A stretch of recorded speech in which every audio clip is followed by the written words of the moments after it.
दोस्तों 2014 में जब नरेंद्र मोदी प्रधानमंत्री बने तो करोड़ों लोगों ने सोचा था कि अब देश बदल जाएगा, करप्शन कम हो जाएगा, क्राइम कम हो जाएंगे, बेरोजगारों को नौकरी मिलेगी और आम जनता को राहत मिलेगी। उस समय मोदी जी की इमेज बहुत अच्छी थी। लोग बोलते थे ये ईमानदार बंदा है और देश के लिए कुछ अच्छा करेगा।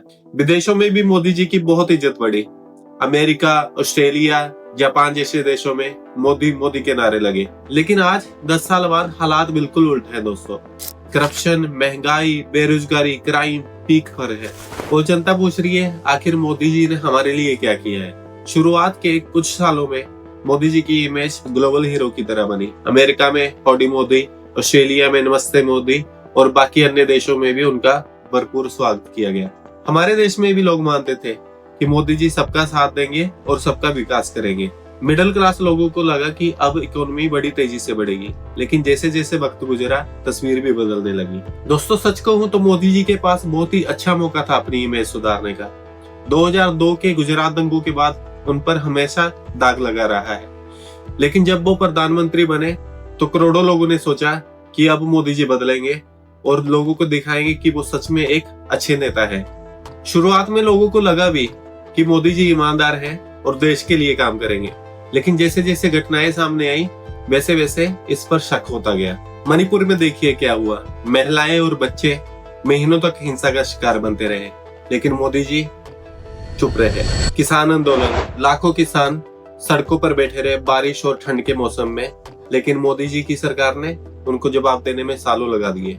टीचर्स और सरकारी नौकरी के उम्मीदवार देख लीजिए, सड़कों पर धरना देते रहे, प्रोटेस्ट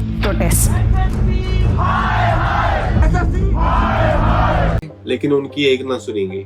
और इन सब के ऊपर घोटालों और अपराधों का सिलसिला और लंबा होता गया। बीजेपी विधायक के ऊपर रेप का केस लगा, लेकिन पुलिस ने पीड़ित पर ही केस कर दिया। हाथरस केस तो आपको याद ही होगा, जब एक दलित लड़की का रेप हुआ था। हाथरस में सामूहिक दुष्कर्म की शिकार 19 वर्षीय दलित लड़की की मंगलवार सुबह सफदरजंग अस्पताल में मौत हो गई, जिसके बाद पुलिस ने पीड़िता के परिवारों की गुहार सुने बिना जबरन पीड़िता का अंतिम संस्कार कर दिया। उसके शव को रातों रात उसके माता पिता की गैर मौजूदगी में अंतिम संस्कार कर दिया गया, ताकि इस बात को दबाया जा सके। और ऐसे पता नहीं कितने ही रेप केसेस और घटनाएं हमारे देश में आम हो गई है दोस्तों। कुछ तो हमारे सामने भी नहीं आते, और गुंडागर्दी तो सबके सामने ही है। कैसे मॉब लिंचिंग आम हुई और गाय के नाम पर कितने ही मासूम लोगों को मारा गया। सरकार के नेता खुलेआम उकसाने वाले बयान देते रहे, लेकिन कभी कोई कार्रवाई नहीं हुई। अरबों की राफेल डील के ऊपर इतना बड़ा सवाल उठा कि इसकी कीमत 3 गुना क्यों दी गई, और उसके साथ भी अंबानी जी का नाम जुड़ा हुआ था। इलेक्टोरल बॉन्ड घोटाला, लोगों ने अपना पैसा दिया, लेकिन इसका सबसे बड़ा फायदा बीजेपी सरकार को हुआ। इलेक्टोरल बॉन्ड के स्कीम में डोनेट हुए पैसों में से 60% अमाउंट सीधे बीजेपी को ही मिला है, बाकी 40% सभी पार्टी को कॉम्बाइन करके मिला। अब सबको पता है कि सबसे ज्यादा चंदा उन्हीं कंपनियों ने दिया था। युवा इंजीनियरिंग ने बीजेपी को 55 करोड़ रुपया चंदा दिया था, जिसके बदले नवा युवा इंजीनियरिंग को उत्तर काफी टनल बनाने का कॉन्ट्रैक्ट दिया, जिनको मोदी सरकार की तरफ से कॉन्ट्रैक्ट मिले थे। और पीएम केयर फंड का आपको पता ही है, उसका जो भी पैसा आया था अब तक किसी को पता नहीं चला वो पैसा कहाँ पे गया। स्मार्ट सिटी मिशन, अरबों का खर्चा करने के बाद भी शहरों की कंडीशन वैसी की वैसी ही है। विपक्ष ने आरोप लगाया कि मोदी सरकार लोकतंत्र को कमजोर कर रही है। That the election commission has completely demolished free and fair elections in India. It is shameful the way election commission is trying to bully and threaten leaders of opposition. Election commission, CBI और ED जैसी एजेंसियां सरकार की जेब में बताई जाती हैं। लोकतंत्र मोदी सरकार में सबसे बड़ा मजाक बन के रह गया है। संसद में विपक्ष की आवाज दबाई जाती है, अगर कोई सवाल पूछता है तो उसका माइक म्यूट कर दिया जाता है। माइक में बंद नहीं करता हूं। Dedicated discussion. अब बात यह है कि 2 फोर्सेस हैं, एक तरफ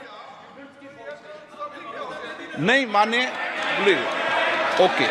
न्यूज चैनल्स या तो बिक चुके हैं या फिर डर के मारे कुछ बोलते ही नहीं, क्योंकि जो भी सच दिखाता है उसके ऊपर या तो इनकम टैक्स या फिर ईडी की रेड पड़ जाती है। इनकम टैक्स, सीबीआई और ईडी जैसी एजेंसियों का इस्तेमाल सिर्फ विपक्ष को डराने के लिए किया जाता है।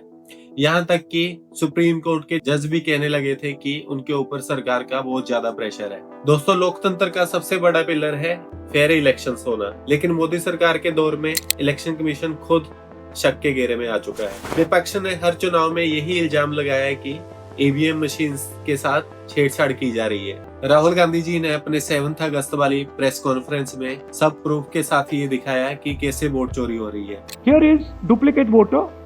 There are 11,965 voters of this type. Gurkirat Singh Dang appears once, twice, 3 times, 4 times in 4 different polling booths in the constituency. And this is not just one person. This is thousands of people in one assembly. और election commission ने क्या किया? बिना किसी investigation के ये बोल दिया कि ये आरोप मिसलीडिंग है। EC, the poll body has responded. Yeah, they have in fact dismissed Rahul Gandhi's allegations, calling it unsubstantiated, baseless and misleading. जबकि इलेक्शन कमीशन की ये जिम्मेवारी बनती है कि एक फेयर इन्वेस्टिगेशन करे और सच जनता के सामने रखे। अगर इलेक्शन कमीशन ही सच को छुपाएगा तो जनता का विश्वास कैसे बनेगा? यानी जनता का वोट अब जनता का ही नहीं रहा, सिर्फ सिस्टम का एक खेल बन के रह चुका है। अब हर इंसान के मन में यही सवाल है कि क्या हमारे वोट की कोई वैल्यू भी है या नहीं। फ्रीडम हाउस और वीडीएम जैसे इंस्टीट्यूशंस ने भारत की डेमोक्रेसी की रैंकिंग को बहुत नीचे गिरा दिया है। यानी जहां जनता को लगता था कि डेमोक्रेसी और मजबूत होगी, वहां उल्टा हालात और बिगड़ने लगे। दोस्तों, जब जनता ये सब देखती है तो सवाल तो उठता ही है कि क्या मोदी जी सच में जनता के साथ खड़े थे या फिर जनता उनके लिए सिर्फ वोट बैंक थी? क्या ये सब खेल सिर्फ सत्ता पाने के लिए और उनके कुछ अरबपति दोस्तों को मुनाफा पहुंचाने के लिए था? मोदी जी ने पिछले 10 सालों में 70 से ज्यादा विदेशी दौरे किए, हर जगह बड़े बड़े शो हुए, और लेकिन सवाल अभी भी यही है कि इन दौरों से आम जनता का क्या फायदा हुआ? कभी मोदी जी और ट्रम्प की दोस्ती की मिसाल दी जाती थी, लेकिन अब अमेरिका भारत पर टैरिफ्स लगा रहा है। Administration outlined plans to implement a 50% tariff on products from India in a draft notice published yesterday. और पाकिस्तान को फिर से मदद देने लगा है। और दूसरी तरफ गलवान और डोकलाम के बाद भी चीन पर मोदी जी की चुप्पी विपक्ष का हथियार बनी। पाकिस्तान और चीन हर मंच पर मिलकर भारत को घेरते हैं। और कनाडा के रिश्तों के बारे में तो आपको पता ही है। खालिस्तानी नेता निज्जर की हत्या के बाद कनाडा भारत के रिश्ते हिल गए और यूरोप के अखबार और मीडिया बार बार यही दिखा रहे हैं कि भारत का लोकतंत्र और मानवाधिकार कमजोर हो रहा है। लेकिन सवाल यही है कि करोड़ों रुपए इन विदेशी दौरों पर खर्च करने के बाद भी क्या भारत की हालात सुधरे? क्या बेरोजगारी कम हुई या फिर किसानों के हालात सुधरे? जवाब है नहीं। बोलने को तो मोदी सरकार की कुछ उपलब्धियां भी है, जैसे डिजिटल इंडिया, हाईवेज, एयरपोर्ट्स और जनता को मुफ्त राशन। लेकिन विपक्ष कहता है कि इसका सबसे बड़ा फायदा अदानी और अंबानी जी को हुआ है। एयरपोर्ट्स को प्राइवेट करने के बाद सबसे बड़ा हिस्सा अडानी के पास गया। सी पोर्ट्स, कोयला और बिजली के सबसे बड़े बड़े प्रोजेक्ट भी इनको ही मिले। डिजिटल इंडिया और टेलीकॉम में जियो यानी अंबानी को सबसे बड़ा फायदा हुआ। जहां जनता को मिला मुफ्त राशन, वहां पे अदानी अंबानियों को मिले एयरपोर्ट्स और बड़े बड़े मुनाफे। मिडिल क्लास टैक्स भरता रहा और गरीब लाइन में खड़ा रहा। और फायदा किनको हुआ? कुछ चुनिंदा बिजनेसमैन को। क्या पूरा देश 2-4 लोगों के लिए चलना चाहिए? आज जनता का सबसे बड़ा दर्द यही है, करप्शन और क्राइम। सरकारी दफ्तरों में रिश्वतखोरी आम है और अपराध की घटनाएं रोज इंक्रीज हो रही हैं। महिलाएं खुद को सेफ महसूस नहीं कर रही और किसान रोज आत्महत्या कर रहे हैं। और वोट चोरी का मामला तो आपको पता ही है, आज के टाइम में सबसे बड़ा मुद्दा ही यही बन चुका है। गरीब महंगाई से लड़ रहा है और युवा बेरोजगारी से जूझ रहा है। मिडिल क्लास दबाव में है, लेकिन सत्ता सिर्फ अपने दोस्तों को मजबूत करने में लगी हुई है। क्या यही अच्छे दिन थे दोस्तों, जहां एक तरफ विपक्ष की आवाज को दबा दिया जाता था बिकी हुई मीडिया के द्वारा, वहां दूसरी तरफ यूट्यूबर्स ने जिम्मेदारी उठाई सच को दिखाने की। जहां पहले लोग डरते थे मोदी के खिलाफ आवाज उठाने के लिए, वहां आज हजारों YouTube channels corruption, crime, vote चोरी के खिलाफ खुलकर सवाल उठा रहे हैं और इन वीडियोस को करोड़ों लोग देखते हैं। यानी जो चीज को मीडिया द्वारा छुपाया गया, वही चीज को यूट्यूबर्स ने खुलेआम एक्सपोज किया। और अब सवाल आपसे, क्या ये पूरा देश सिर्फ अदानी और अंबानी के लिए चलना चाहिए?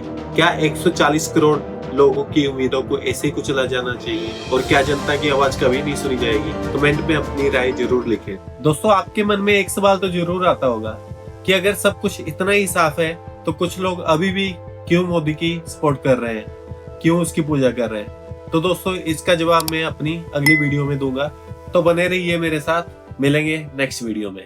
नमस्कार।